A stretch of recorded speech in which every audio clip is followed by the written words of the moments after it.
Hello, Mystic Travelers, and welcome back. Today's message is for a very specific group of people, so if it resonates with you, please stay. If not, you know, you know how it goes. I feel like this is for a wider group than usual, though, because this is about, the message that I was getting was that there's a place in your life, whether it's with coworkers, with your significant other. It's going to be your significant other for a lot of people, whether you're in contact, no contact, whatever, or a friendship or a family member or something like that. Where did you let your boundaries get chipped away? And this is going to be hard to hear because, obviously I'll always be gentle, but it's hard to hear because it can feel like you're blaming yourself for someone else's behavior when you take responsibility for your boundaries. When really it's not like that at all. You're never responsible for how another person treats you. But the thing that you can control is your boundaries. So I've just been getting this message that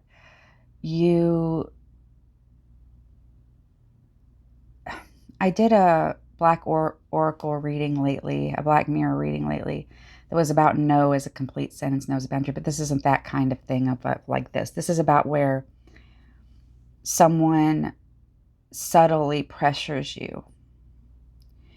And when they do, you think, oh, they're just busy, so that's why they can't do this one little thing. I'll let it go. And then a few days later, they push it again, and you give up more, and you give up more, and you give up more. And suddenly, 3 months, 6 months, a year, 20 years, you can't recognize yourself anymore. And it all started with that one teeny tiny little boundary push that you were like, oh, I'm going to be nice. Now, this is different than a healthy relationship where people kind of go back and forth and adjust a little bit, a little daily adjustment. I'm talking about how your core needs will be pushed to the back burner over and over and over and over again. And if the lighting's weird on this video, it's because I sit in my living room and it's kind of cloudy today, so the sun's coming in and out. But you know what? Bask in the sunlight. So let me think of an example. You're talking to somebody, let's say a romantic example. Let's say you're at the very beginning of the talking stage, and they say like, oh, I'm really busy a lot. But you know that in your needs, that you need steady communication, which is completely reasonable. And here's the thing about your needs, right? As long as you're not asking something crazy, like, oh, I need you to wait on me hand and foot or something. As long as you're not asking for something that invades someone else's free will, your needs are your needs. They're not unreasonable. They are just what they are. And I feel like nobody talks about this, that it's okay, because we're told, so many people are told. So your needs are your needs are your needs. So when you first meet somebody, let's say in a romantic connection, you're just in the talking stage, and they say, oh, I'm really busy all the time. I can't. They don't even tell you, oh, I can't chat on. It's pre-set up so that you don't have any expectations. But let's say you need to feel like you're connected, which is completely reasonable. So if you're in this space of, oh, I'm trying to be reasonable, I don't want to lose this person, they seem like a great person except for this, you might say, oh, okay. And then they just, for days, maybe they don't communicate with you, or maybe they answer with one word. I feel like a huge amount of you guys in the collective that will run across this at some point know exactly what I'm talking about. This is ringing home, and maybe even like, ouch, ouch, ouch. So Remember, your needs are not a negotiation. Your needs are your needs. Day-to-day stuff, if you guys get close enough, that's a negotiation. That's an adjustment, not even a negotiation. It's adjustment. So you're talking to this person, and so you tell them, because you're a mature adult with a, high emotional intelligence. And you say, oh, hey, I know you're really busy, but, I like to check in and chat a little every day. That's how I feel connected. You say it very maturely. And they are like, something like, oh, well, I'm just so busy. I work a lot, and maybe I go to school too, something like that. Sure. But remember, people make time for what really matters for them. Do you think that, there are people who aren't in there are people who are in healthy, stable relationships who both people go to work full time, who both people might even be in school full time. Somehow they still make it work for each other. So why are you letting this slide with someone? And, once again, I'm not throwing any shade, because I totally did this with a guy who did not even have a job. He was always too busy. Now, is that a him problem? Absolutely. It was a me problem too. The me problem part was being like, oh, well, I see his potential. I see that he's trying. But you tell somebody your needs, then you step back and you watch. Your guides know how strong you are, but your guides also know how compassionate you are, and how that can be used against you to make you take less, not even less than you deserve, but like 0.01% of what you deserve. Okay, so like, first of all, everyone deserves the basic human decency. And if someone cannot even send you a simple text a couple times a day, that's below just regular human decency if you're trying to be in a relationship.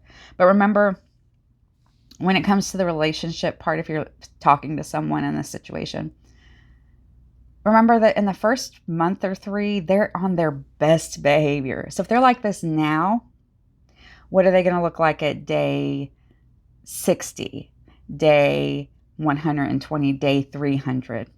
Do you think that if this is their best behavior, oh my gosh, sweetie, mystic traveler, beloved, me too. You are so powerful.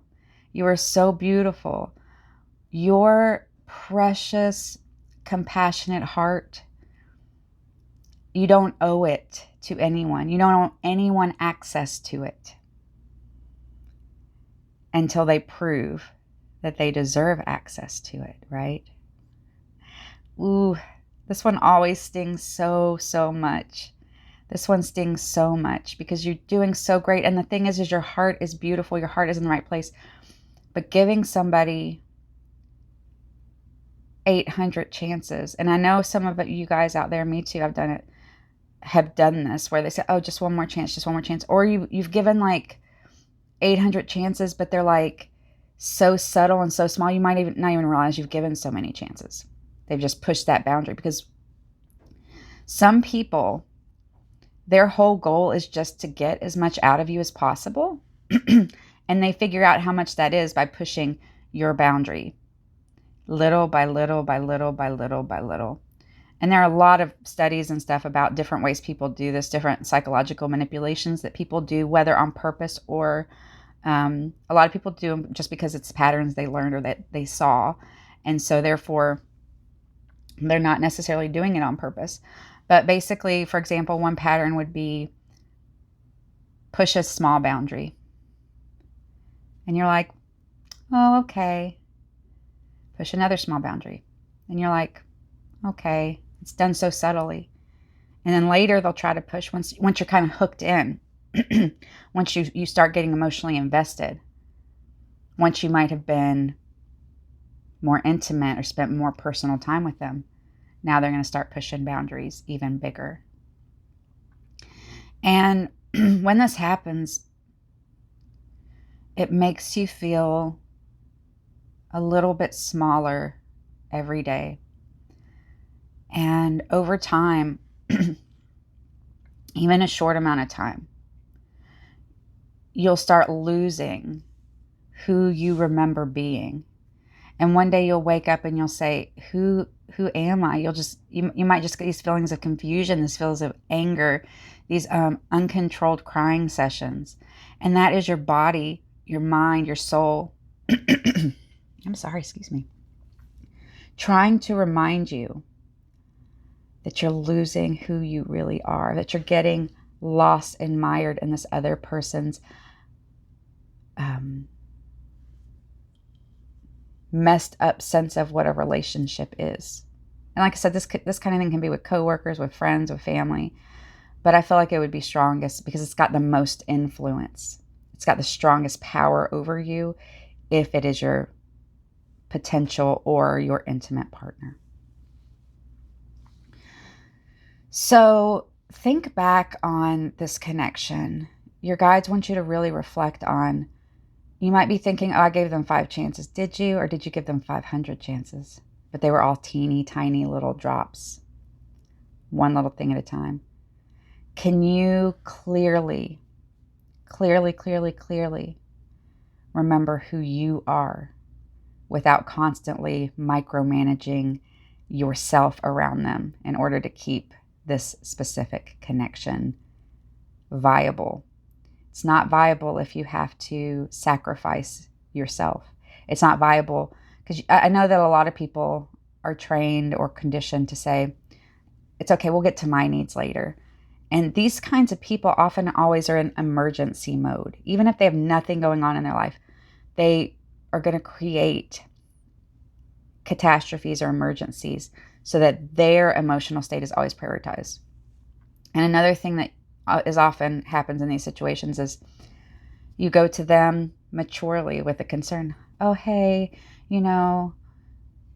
my love language is words of affirmation. And I noticed that last time we got together, you didn't say anything about me. And I made sure that I looked hot AF for you. For me. But, I wanted to jazz it up a little for you too. Because obviously you should be doing this for yourself, number one. But I also know we're human and we, do our human-y things. And you didn't say anything about it. Maybe the person even did a little micro criticism. Oh, you usually wear rings. Why aren't you wearing rings today? Instead of being like, oh my gosh, wow, look at you. Right? So you would go up to them and say, hey, just a reminder, my words of affirmation are one of my love languages. And they'll be like, oh, okay. Sometimes they might even apologize. Oh, I'm sorry. Did they apologize, first of all? Second of all, did they say, oh, well, in the future, I'll make sure that I remember that. Number 3, the most important one. Do they remember that without correction, without reminders? That's the true measure. That's the true key. So if you're finding yourself in a situation where your boundaries are being trampled in these teeny tiny little ways and you have given in, be so gentle and kind with yourself. Seek help if you need it, of course. And it's going to hurt like hell. Because when you dissolve this idea of having to shrink yourself for other people, when you stand on business and you stay within your boundaries, it's going to hurt like hell at first if you're a compassionate person. Because the first thing you're going to do is think, I'm so mean. Why can't I just adjust? But that's just old conditioning, old training. The idea that it's your job to manage other people's messed up emotions, and it's your job to respect their boundaries. But if their boundary is, I can't ever talk to you because I'm an emotional toddler, then sure, that's cool. Let that be their boundary. But you can walk away and go find someone who's got an emotional maturity, higher than an 8-year-old or whatever. You do not want to be stuck with a person like that, right? So what this does is it destroys the inner cosmology that you had around how you relate to other people. This is why it's so painful. It has nothing to do with that specific person usually. Honestly, like a year from now, you'll look back at that person and be like, wow, they did not even deserve 1 second of my time. Why did I give them a year, 5 years, 3 months, 6 months, whatever? And so when you're getting ripped out of these kinds of situations because you start holding your boundaries, and so they punish you in different ways, whether it's with silence or with, throwing tantrums, whatever it is,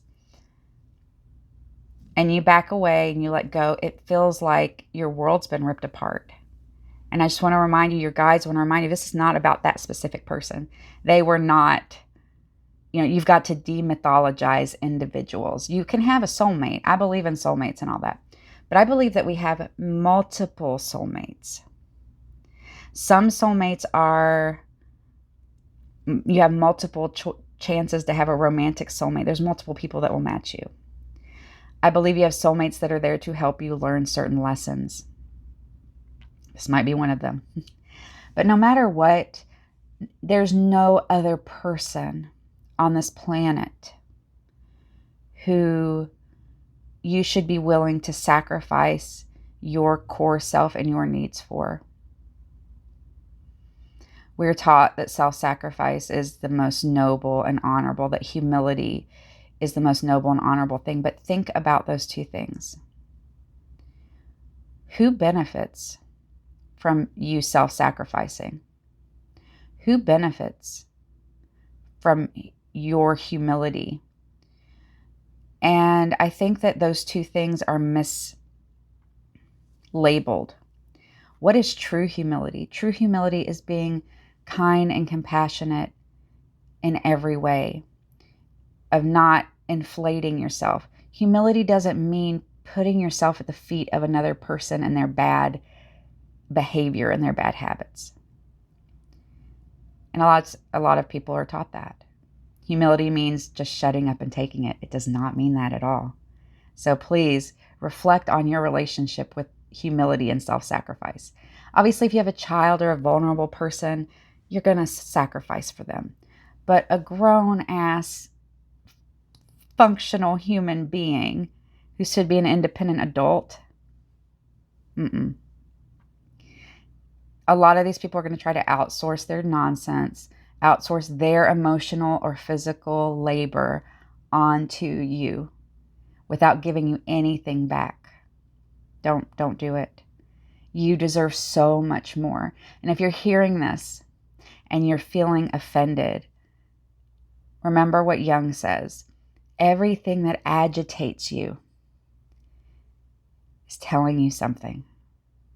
And I'm here trying, I always try to express this stuff so compassionately and lovingly because I've been through it myself. It's not like I'm sitting over here like on my high horse. I've literally been through this crap. I've taken this crap. I have been pulled into the mud and had it smeared all over my face where I couldn't remember who I was.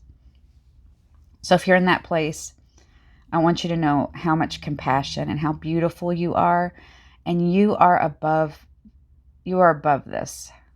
And this, I'm always going to be honest and direct from the messages I hear. You are beautiful. You are whole. You deserve joy. And when you heal this wound and are able to hold your boundaries, at first it's going to feel like hell. Because like I said, your entire cosmology around relationships and love is going to be shattered. But the truth is that's because the cosmology you had, or that you might even be living in now, is inverse.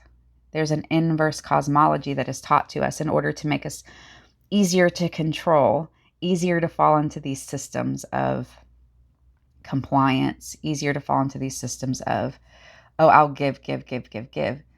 But once again, who benefits and who loses their energy and suffers? This was a heavy message today. Thank you for being here, Mystic Travelers. As always, you're doing so well. And you know what? I always keep my tarot cards like right here. And I just have an urge to draw one. Let's just draw one tarot card.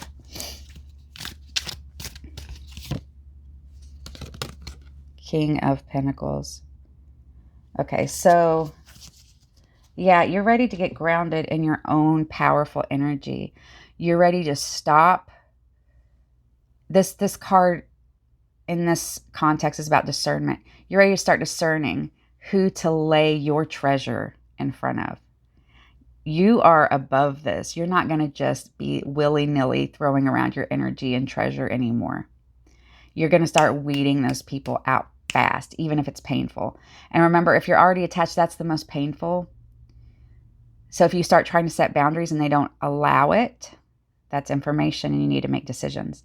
But if you're starting on new connections, whether it's work, you need to approach it with more boundaries at the beginning, and you need to be very observant the first few weeks, especially. Are they love bombing you? Are they using really, really lovey-dovey language way too soon, trying to bypass the time period that you're supposed to be getting to know each other? Are they trying to sell you on a future fantasy or a dream too early, instead of you guys learning to know each other and then co-creating a future? Are they, oh, imagine that we live together. Oh, imagine if we go on this trip together. Okay, sure, but in the first few weeks, in the first month, they're trying to get you attached to a future that is not, that they haven't proven. They're trying to get you attached to a fantasy. And you need time. A relationship, any relationship needs time to develop so that they can prove that they are worthy. Not that, because anyone can sell you a fantasy.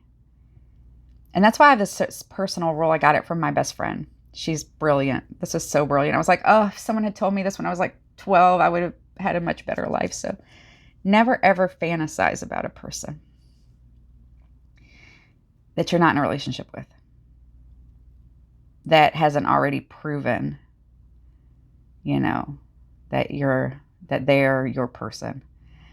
Because a lot of these manipulators, whether they know they're manipulating you or not, they use fantasy as a way to ensnare you, entrap you, get your brain chemicals hooked on them so that they can extract what they want, so they can feed off of your energy. So, okay, this one turned out to be a lot longer than usual, but it just felt like a message I cannot emphasize enough. I feel like the spirits, I feel like the guides are just really, really, like, I'm feeling such like and you might be feeling it too, but like this combination of like the audacity, right? The audacity. Like, I'm feeling this on your behalf, the audacity of this person. And that's what you need to feel.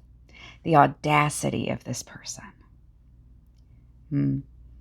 Ooh, I can like feel your attitude coming back. That's you. Bring it back. Bring it back. You deserve it. All right, I'll see you next week. And keep up the great work. I mean, this is not easy stuff. This is hard shit. You're doing it. You're doing it. I'm so proud of you. Bye, beloveds.